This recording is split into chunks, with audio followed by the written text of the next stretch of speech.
You talk about the soil remediation, I don't think people really understand the breadth of that job. So, you know, K25 was what, 33 acres undercover. We took the process buildings down for Vision 2020. For Vision 2024, which is soil remediation complete out here, as of May 9th, 2024, we had shipped and remediated over 477,000 cubic yards of soil. In 2014, late 2014, all the way up to now 2024, that is an enormous amount of remediation. That is an enormous amount of environmental cleanup. So when you look at it and when you can quantify it like that, you really get a better understanding of the breadth of that work.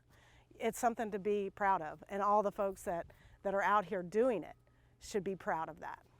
I think we had one individual from TDEC that hadn't been, out here for a long period of time, and I think he coined it best. And he said, "I don't know where I am on the site because all of the landmarks are gone, and it looks like a big park."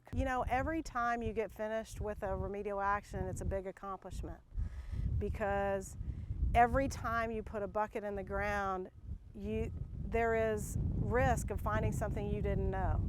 So I don't think that how big or how small, I don't think one is more important than the other, because if you're still digging or you're still finding contamination, that needs to be cleaned up in accordance with the Zone 2 ROD, you're always working. So every time you finish one, it's a major accomplishment. So, and that's for all the PMs that worked on, all of the craft that worked on it.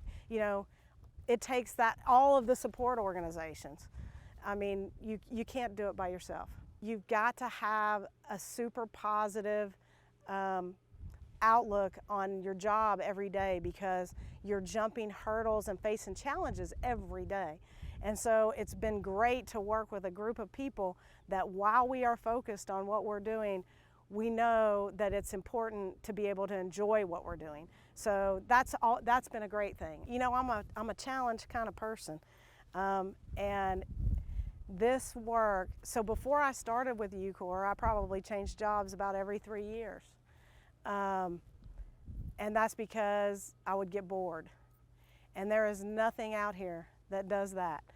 The challenges that you face every day, and being able to be a positive contributor, one, for the people around you, two, for the project that you're working, and three, for the environment and the reindustrialization of doing this kind of work, right?